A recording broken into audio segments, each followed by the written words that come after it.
There we go. It's hidden now. But the new update, I don't have it at the very bottom of my screen. So I apologize. I just found it. We're good to go. And Rob, we'll get started with the third step prayer, sir. Okay. Hi, everybody. Rob K, recovered alcoholic, and the third step prayer, which you can find on page 63 of your big book. God, I offer myself to thee, to build with me and do with me as thou wilt. Relieve me of the bondage of self, that I may better do thy will.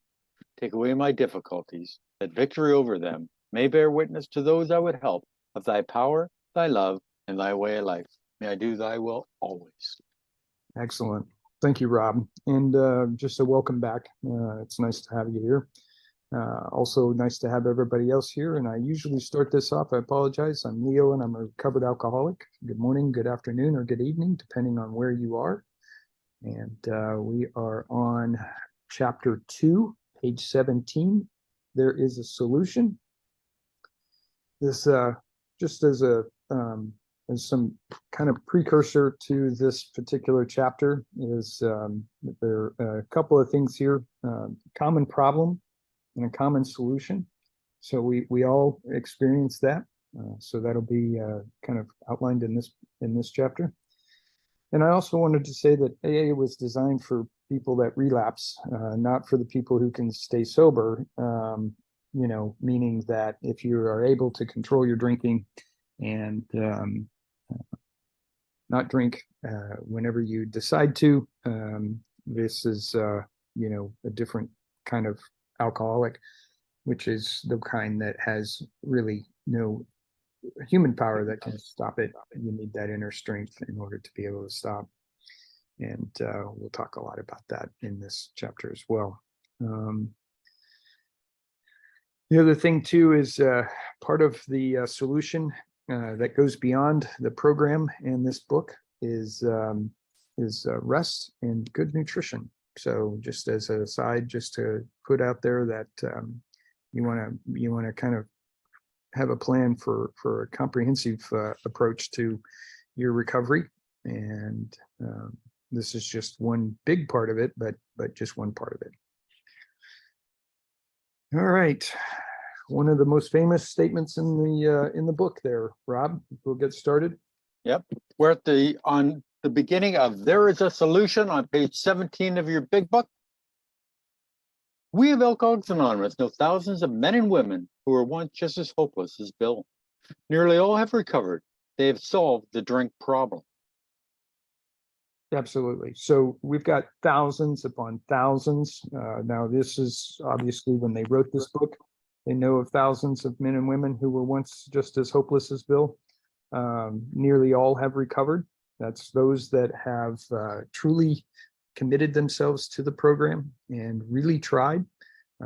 Remember, we'll talk about this, that about 50% of those that actually really try get it almost immediately. And those that don't, the other 50%, another 25% come in over time. And then the other 25% usually reduce their drinking to a certain extent. But about 50% of those that really try, that truly commit themselves to the program and this solution that's going to be outlined in the book will recover. Rob? Yeah, the title is There Is a Solution. It doesn't say there are many solutions. It says a solution. So what they know is that there is one solution that they know works. There might be other things out there that are working for other people that are keeping, look at, if something keeps you sober, God bless you. Whatever works to keep somebody sober, I'm all for it.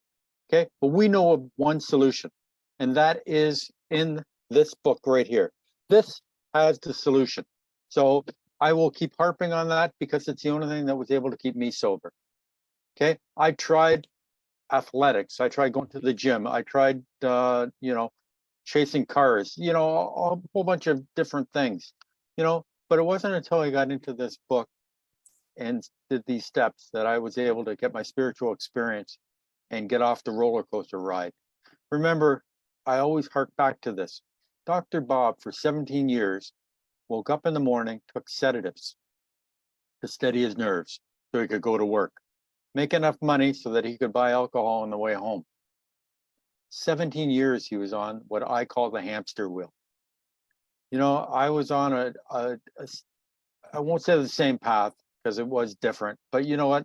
This thing is that it was a continuous cycle of doing the same thing over and over again, not enjoying life. You know what? This has given me a life that I enjoy. You know, I wake up in the morning and I smile. You know, I get to meet people on Zoom that are in the same boat as I am, that are enjoying life. You know what? It's a life that I want everybody to get. I want to give it to other people. It's my job to spread the word. And what is the word? The word is from in this book. So off my soapbox again, Leo. All right, you're doing great. We're average Americans. All sections of this country and many of its occupations are represented, as well as many political, economic, social, and religious backgrounds.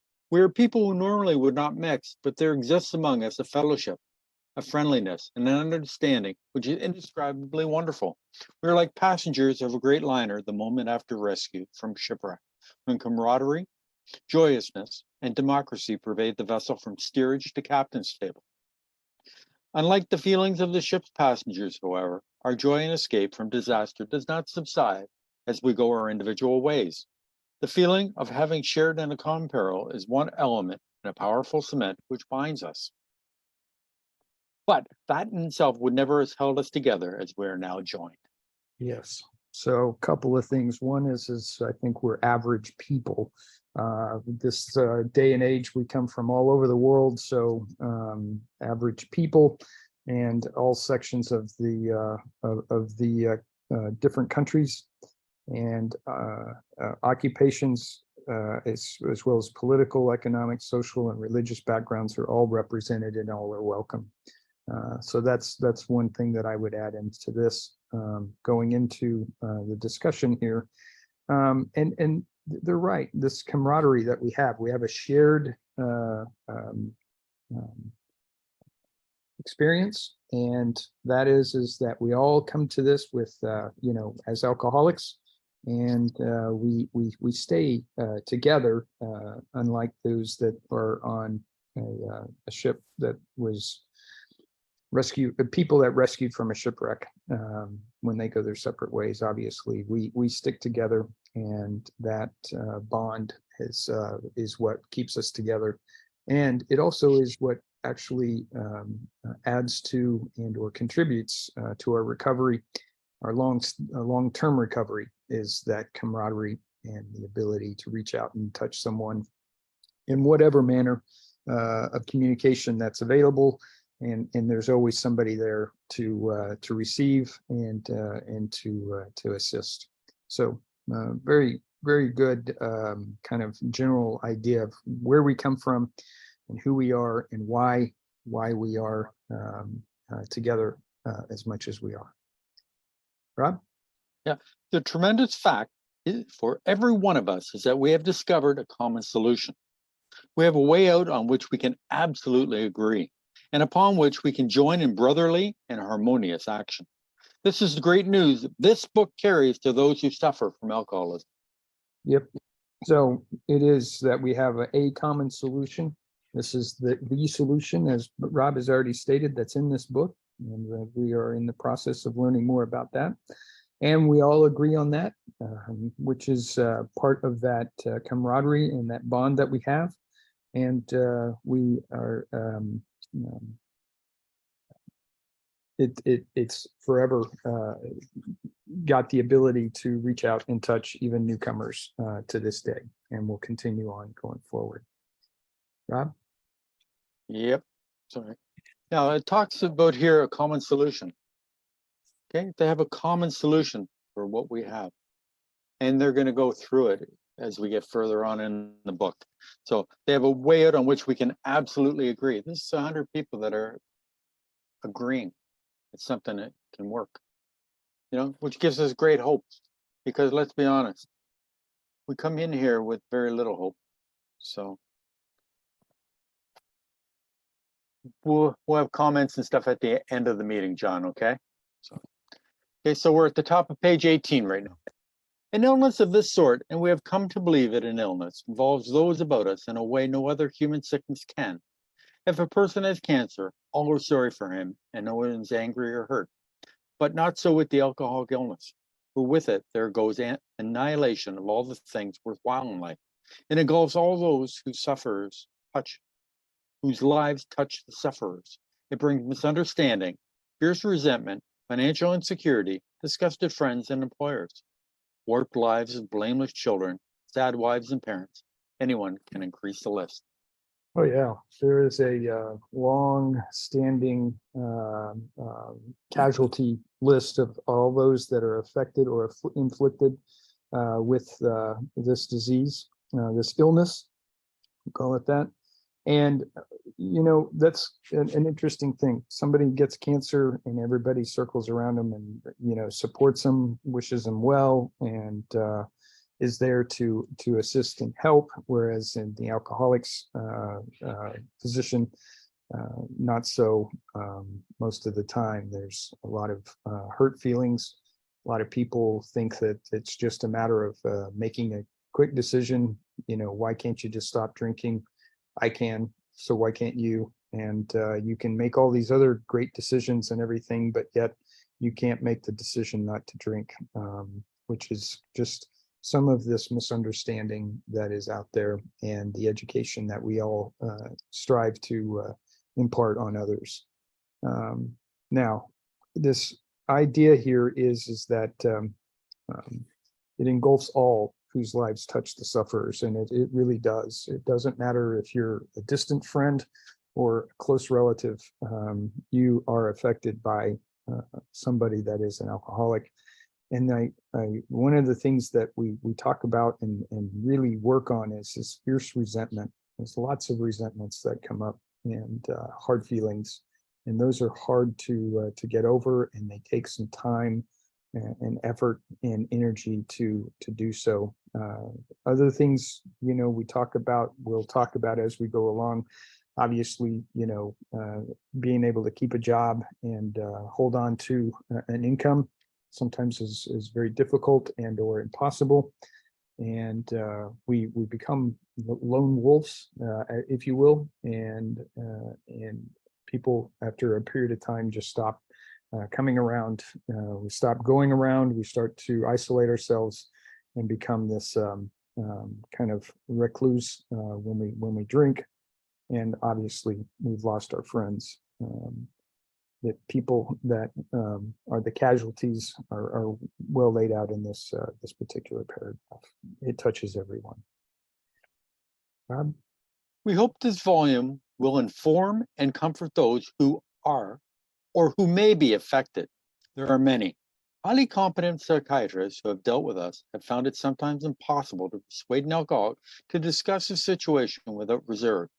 Strangely enough, wives, parents, and intimate friends usually find us even more unapproachable than do the psychiatrist and the doctor. It's an interesting thing. We don't really, those that are closest to us, we lash out and inflict the most harm, yet we're the least willing to actually talk with them over this, because I think part of it is, and it would be here is Leo's, why he had a hard time with it is that admission to those that are close to you that you're failing in something is quite hurtful and embarrassing. And so I think that this plus there's this resistance to the fact that you really do have a problem, and that makes it even harder. Not until you actually fully succumb to the fact that you have a problem can you even begin to look at recovery as it's outlined in the book. But nonetheless, it's one of those discussions that seems to be incredibly hard to do with others, the exception being another alcoholic, and we'll learn more about that. Rob? Yeah, and another alcoholic. Let's read the squiggly writing because it's so important. But the thing is that wives, parents, and intimate friends usually find us even more unapproachable than do the psychiatrist and the doctor. If somebody asked me why I drank so much, I couldn't give them a correct answer. I could come up with something, oh, life is so terrible. I could come up with excuses, but I didn't understand why I was drinking that way. And that's what this book is all about. It's going to teach me why am I the way I am? Why do I drink the way I drink? And that's the beauty of this book, is that it teaches us what is alcoholism. It teaches us about the strange mental twists, about me picking up that first drink. But anytime there's squiggly writing in this book, it is important. Why is it important? Because they paid extra for it. Printing is not the way it is today. Back in the old days, they had to put out all the letters and stuff manually. So when they paid extra for this, and remember, they did not have money for this book. Okay, they were trying to get money from anybody and everybody they could. So, you know what, when they were paying extra for this, let's pay attention. But the ex-problem drinker who has found this solution, who is properly armed with facts about himself, can generally win the entire confidence of another alcoholic in a few hours. Until such an understanding is reached, little or nothing can be accomplished. Right. And this is a powerful statement here. Two problem drinkers getting together, one recovered, one trying to recover, can really make a difference. And it is born out of facts and truth. And it happens again and again all the time. We do know, in fact, that Bill and Bob talked for over 6 hours when they first got together. And that was what it took for Dr. Bob to finally get over his ability to drink.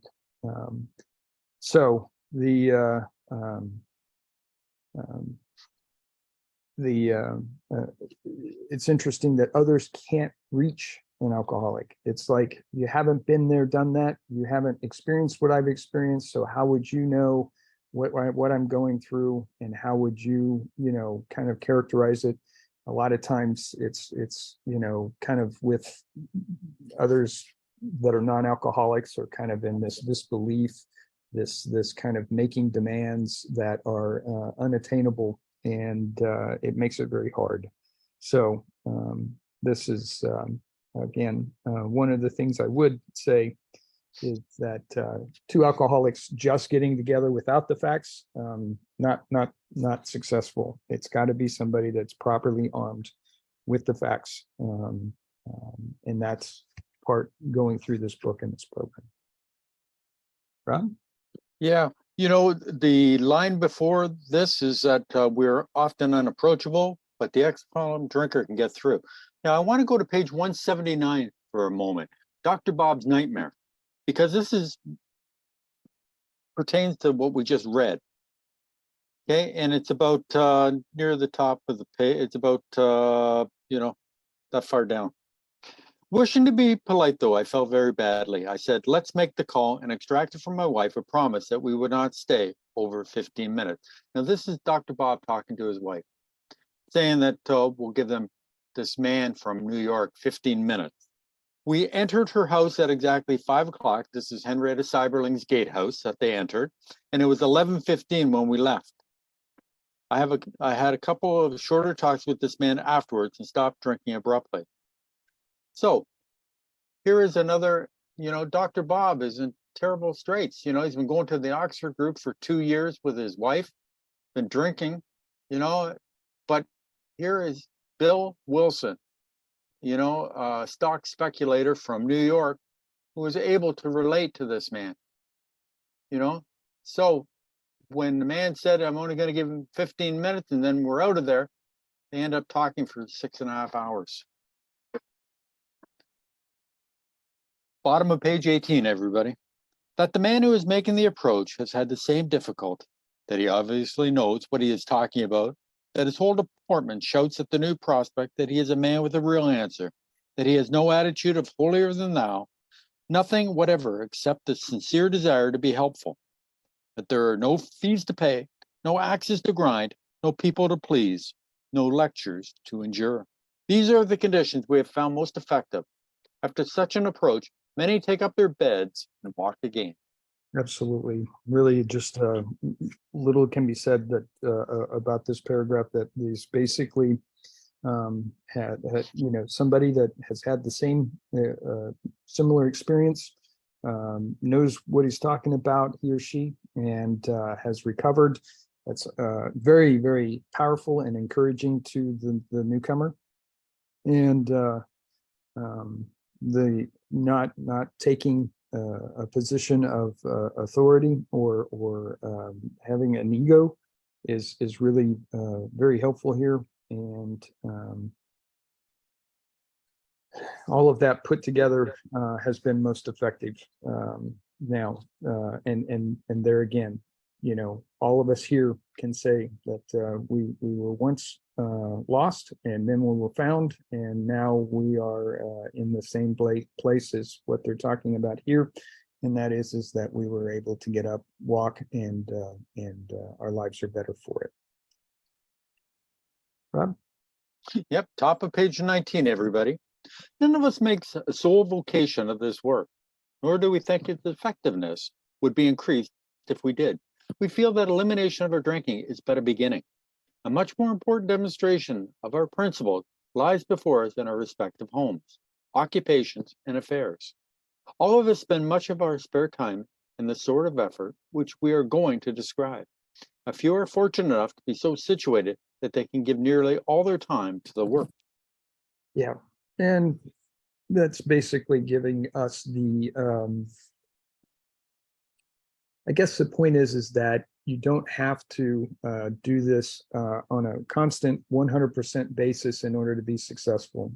Showing that you have recovered, that you have a family, that you have relationships, that you have a job, and are working maybe as a volunteer in some capacity, just in general making a contribution to the community that you're in, and being an upstanding citizen is also one of those things that you want to exhibit and or exude when you talk with a new prospect. And that is just as important as the discussion that you're having with regard to alcoholism and the fact that you had been there.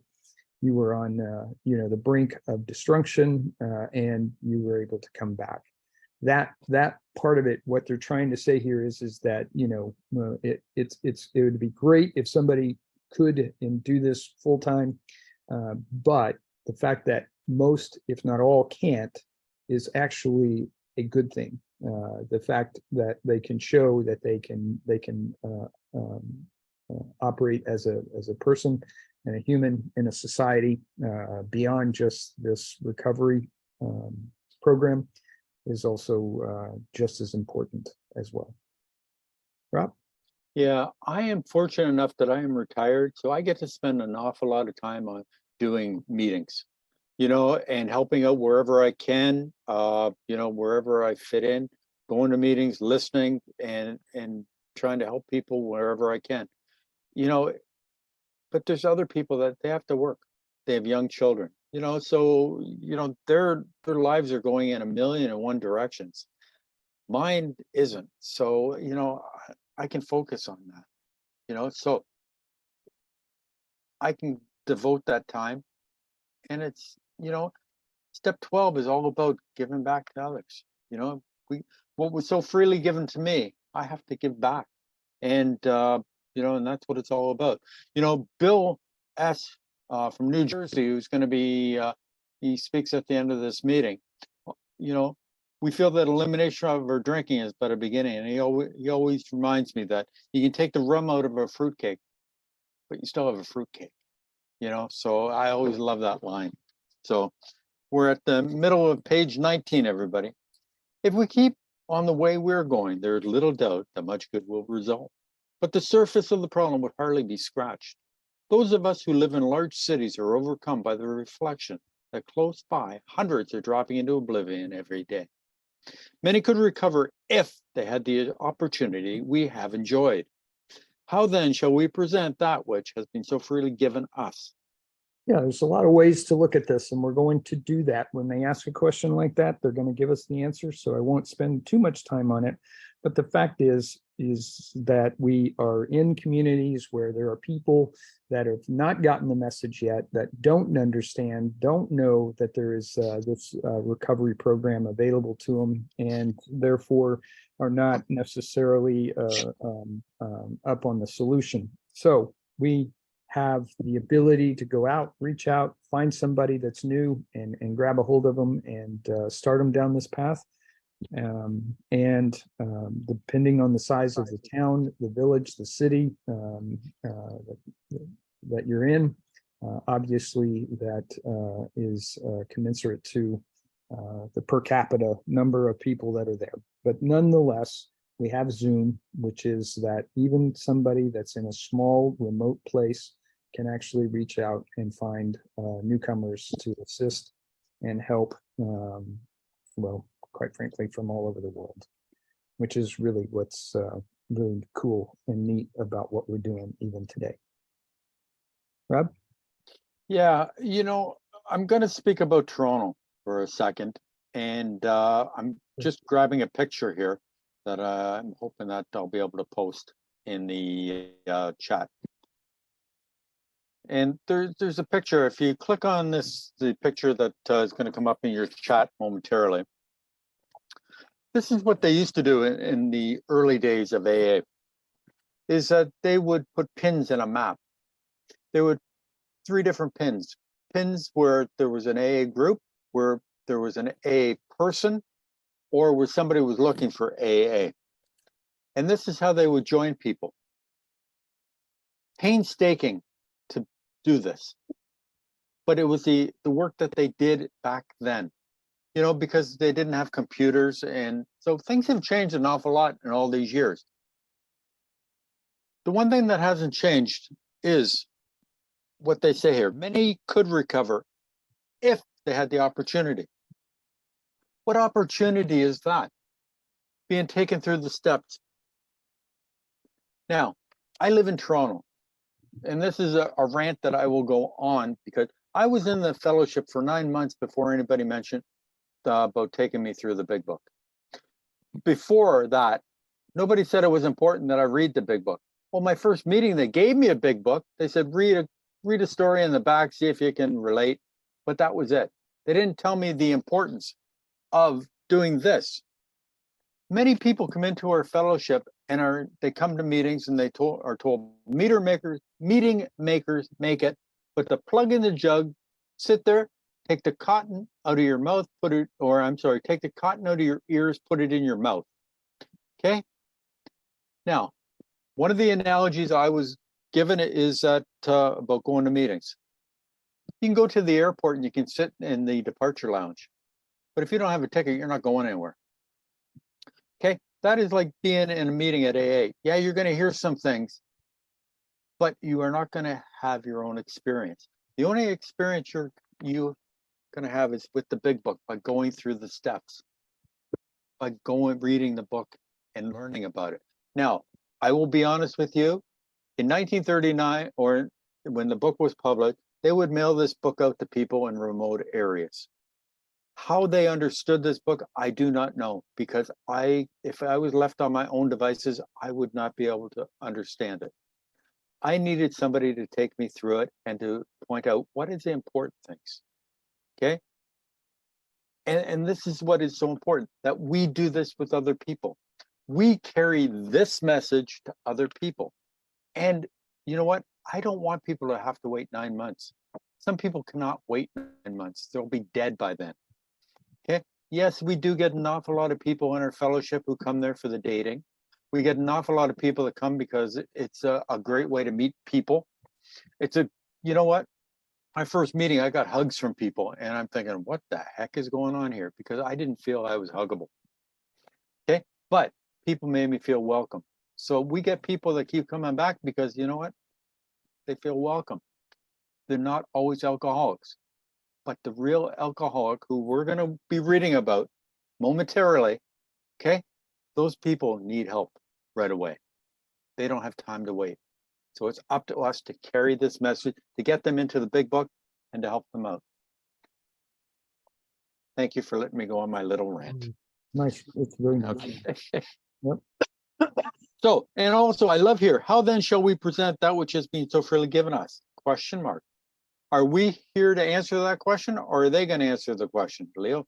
They're going to answer it. You know what? They're not asking me for my opinion because let's be honest, we're on page 19. What do I know about alcoholism? Very, very little. All I know is that I have a problem with alcohol, and they're going to teach me about this problem. We have concluded to publish an anonymous volume setting forth the problem as we see it. We shall bring to the task our combined experience and knowledge. This should suggest a useful program for anyone concerned with the drinking problem. Yep, and it's their program, not our program, or my program individually. And it is from the first 100. So they did publish this book with the problem and the solution outlined in it. And they are going to bring their combined experience and knowledge to this, as we'll see as this book continues to unfold in front of us. And it should touch anybody at all that has any remote drinking problem whatsoever, and all the way up including alcoholism. Rob? You know, on page XIII, it said to show other alcoholics precisely how we have recovered is the main purpose of this book. You know, they're bringing their combined experience. They're not talking about one person, they're talking about 100 people. If I want their experience, I have to follow the path that they created. Okay. If you know, Joe and Charlie were great, very humorous, and they talked about baking a cake. Now, if you change the recipe to the cake, are you going to get the same cake?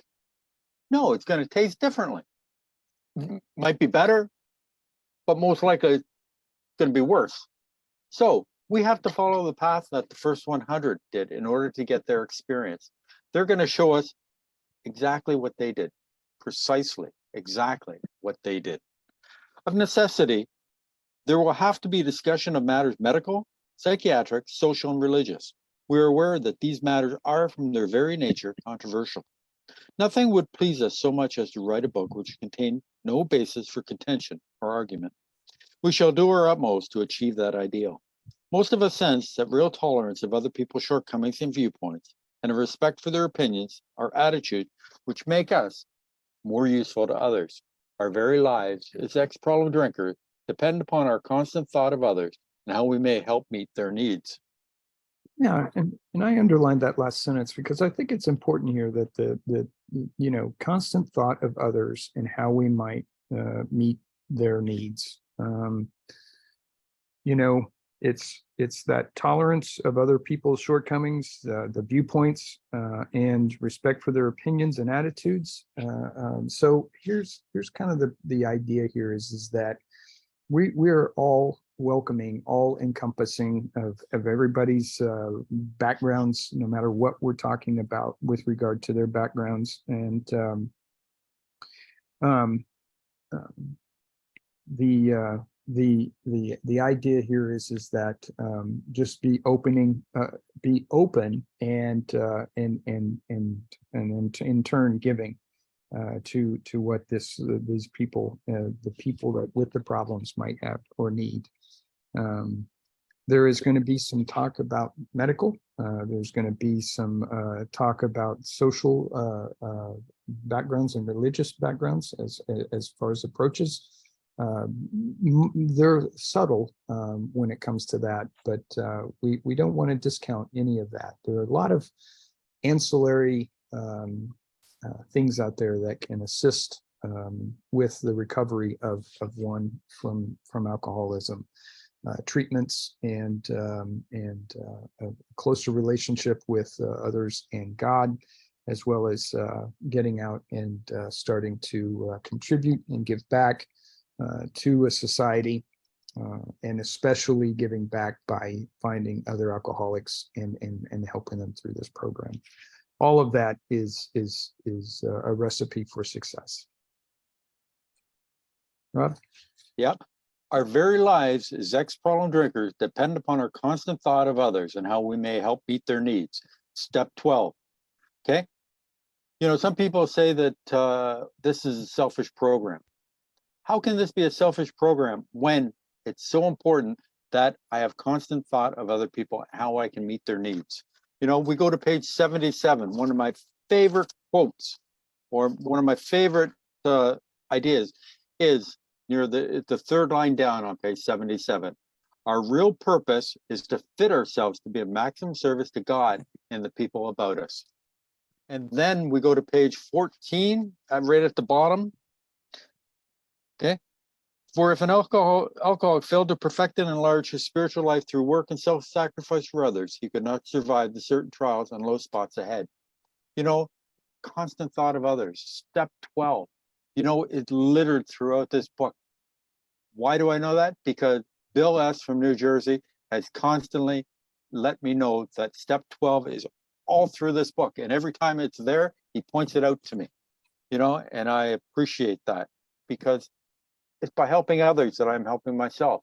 It reinforces in me what I need to do in order for me to stay sober by telling another alcoholic what they need to do. So you may already have asked yourself, why is it that all of us became so very ill from drinking? Doubtless you're curious to discover how and why, in the face of expert opinion to the contrary, we have recovered from a hopeless condition of mind and body. If you are an alcoholic who wants to get over it, you may already be asking, what do I have to do? Yeah, and so that's going to be a question again that's going to be answered. One of the things I would point out too is that on page 89 at the very beginning, practical experience shows that nothing will so much as ensure immunity from drinking as intensive work with other alcoholics. So there's an answer there for us. It goes to show you that back to that last sentence there, our constant thought of others and how we may help meet their needs, and then the quote on page 77 that Rob pointed out.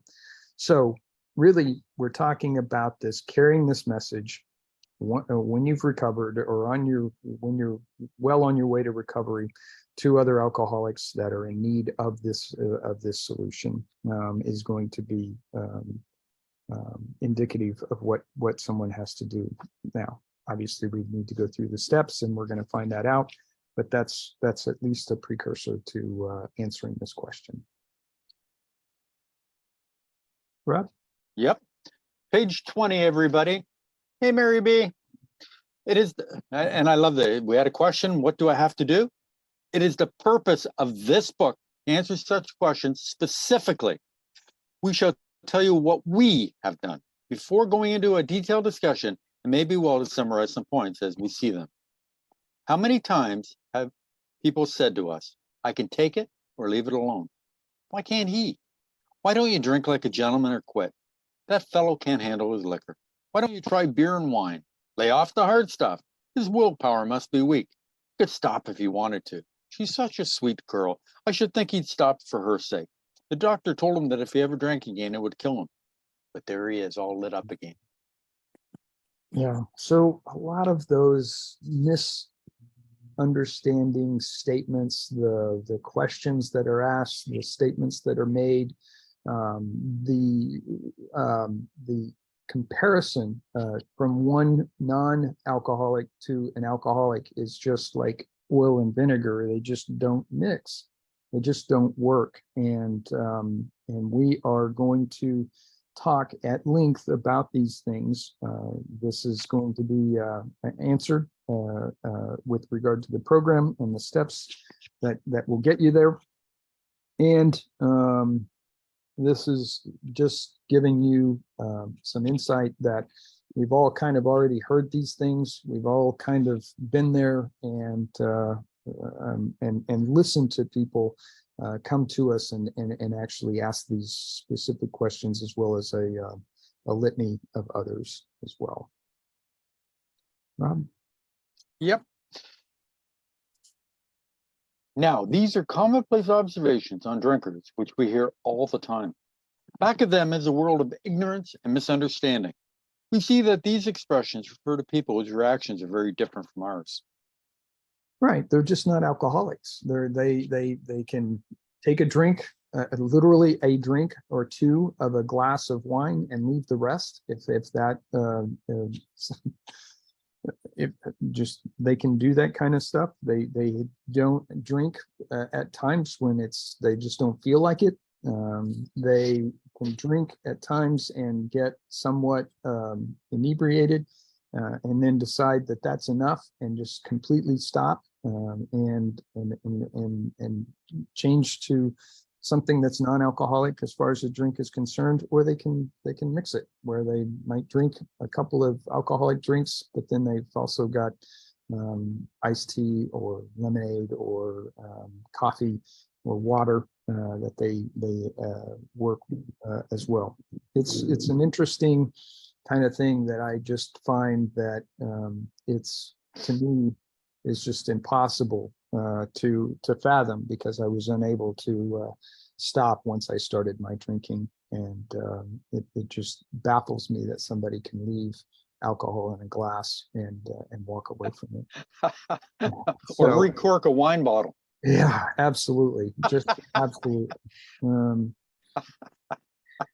So, but again, they do emphasize here that this is some ignorance and misunderstanding, and this is in part, sometimes it's nice that people that are non-alcoholics that are in an alcoholic's life may get a part of this book and or most of this book and read it and understand it a little bit better, and then be that much more empathetic to those that are going through this problem and trying to recover.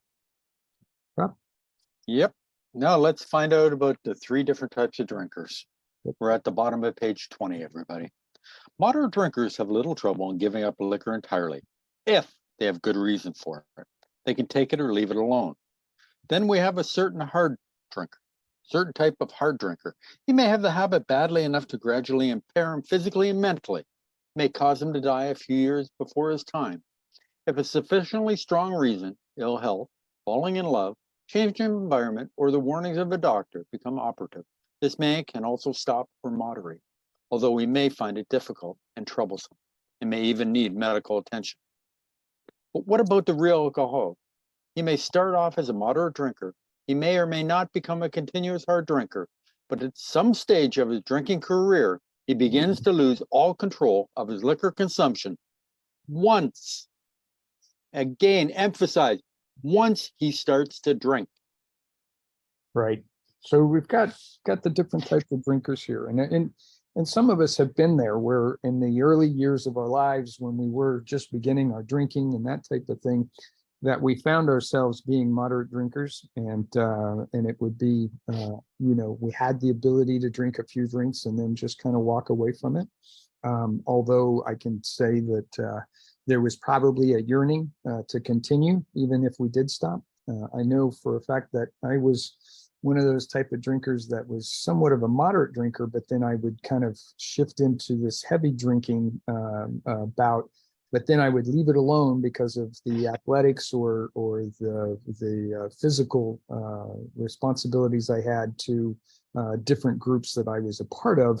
And at the same time, I also, for years, was able to stop to follow rules with regard to stopping my drinking for X amount of hours prior to briefing for a flight and that type of thing. So it was a struggle, I can say that, but I can say that I did at one point in time in my life kind of exhibit this moderate drinking approach, and then with the hard drinking became more of a norm, and so it was a progression of mine to kind of advance my alcoholism, and finally to the point that I had no control over it whatsoever.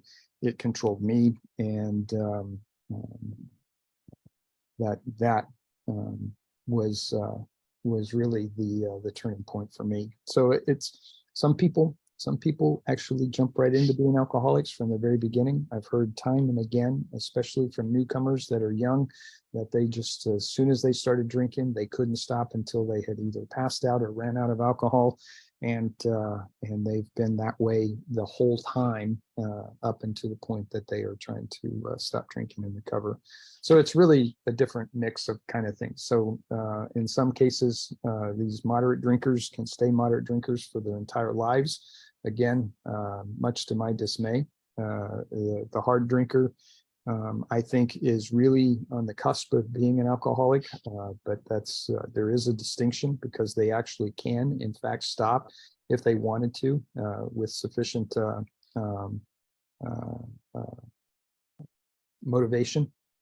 And so we get to this, what we call the real alcoholic, which is what all of us can raise our hand and say that we are in that category.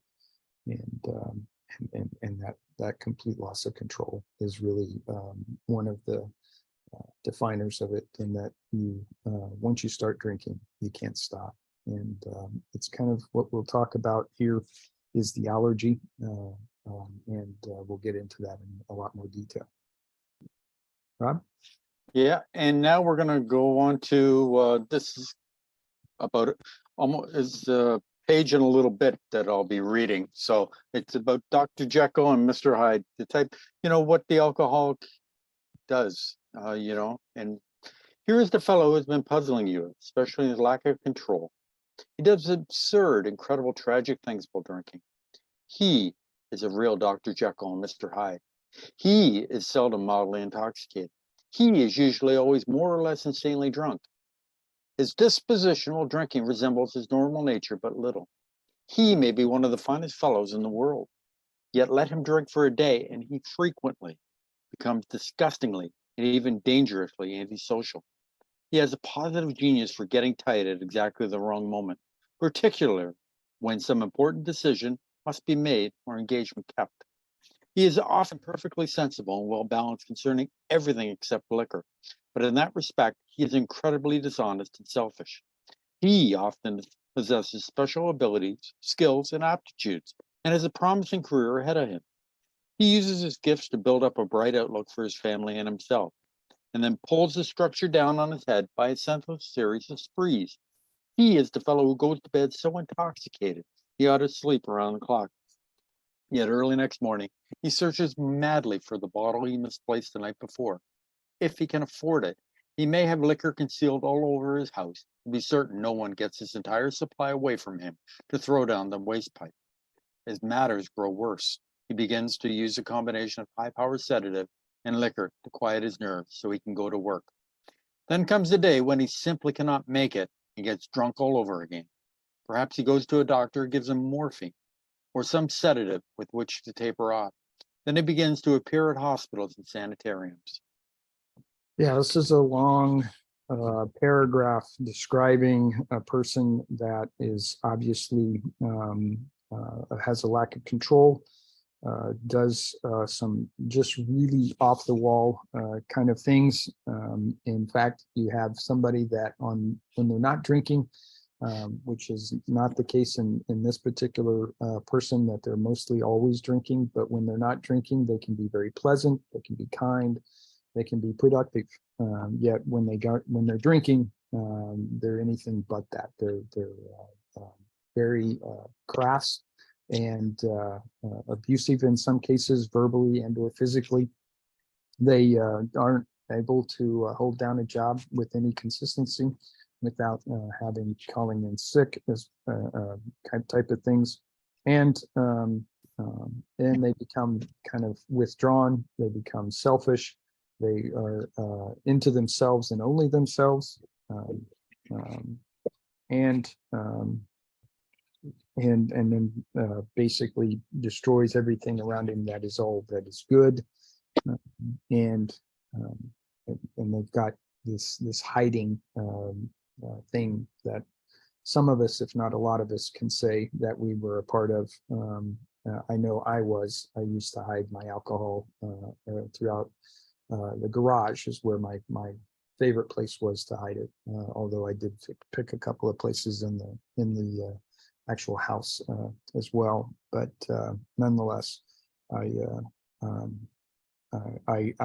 succumbed to that activity, just so that if something was poured down the drain, I would still have something that I could go to, or even in my drinking, where I could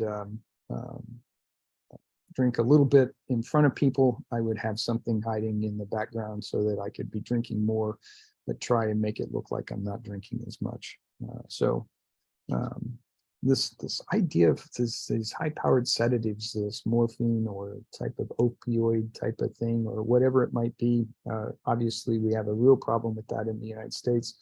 But this is, I think, a bill talking about a personal experience where he was at the end of his drinking to try and get the kind of rest he was looking forward to, that he was probably prescribed this, and then it just combined with the alcohol created an even bigger problem. I don't think that he became addicted to that.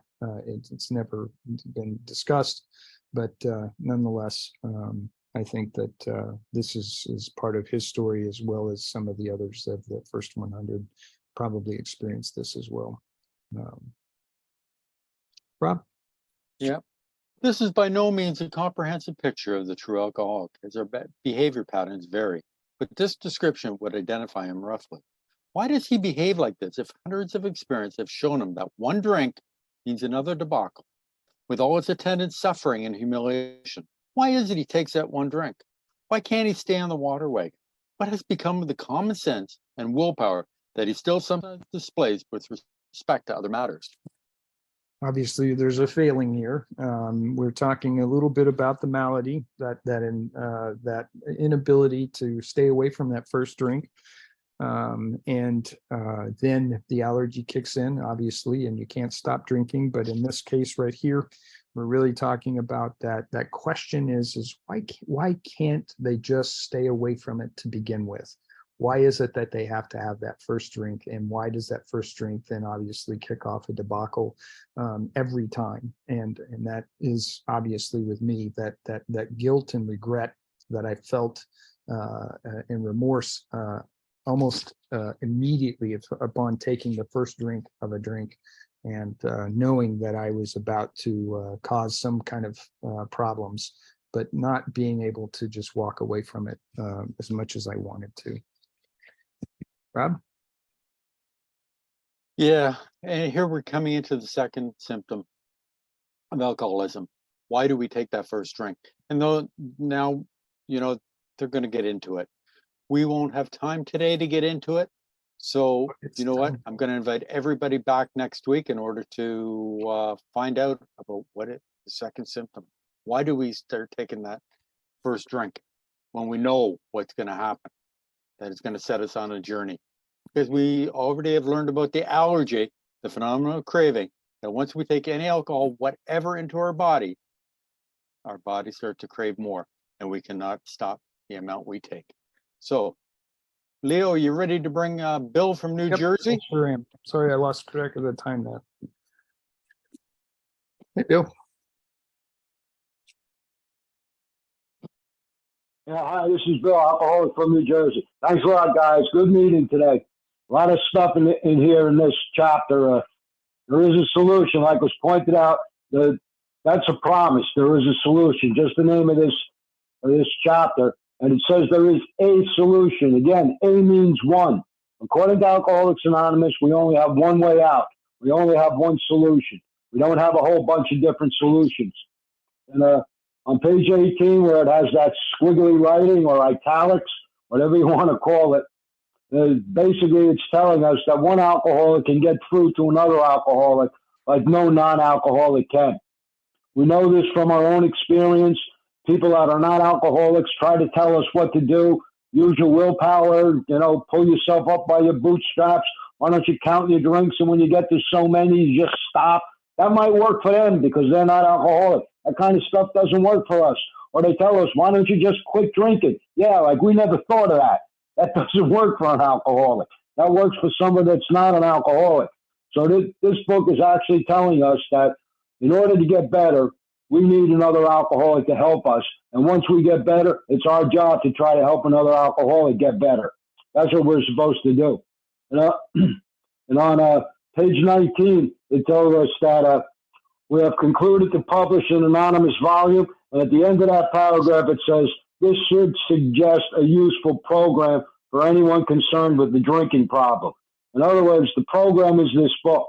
That's where you'll find the program of Alcoholics Anonymous in the book, Alcoholics Anonymous. The program is not going to meetings and drinking coffee and eating donuts and talking about your stuff. That has a therapeutic value to it, and that helps a lot of people in different situations with their life, but that's not what the AA program is. When I came into AA, I thought that's what the program was. I'm supposed to go to meetings and drink coffee and eat donuts and talk about my stuff. But unfortunately, that's not what it is. The program is going through the 12 steps, following the course of action that's outlined in this book.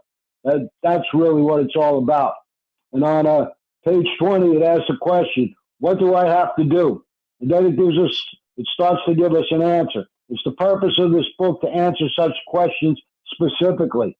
So this book, the purpose of the book is to tell another alcoholic what they have to do. And then the next sentence says, we shall tell you what we have done.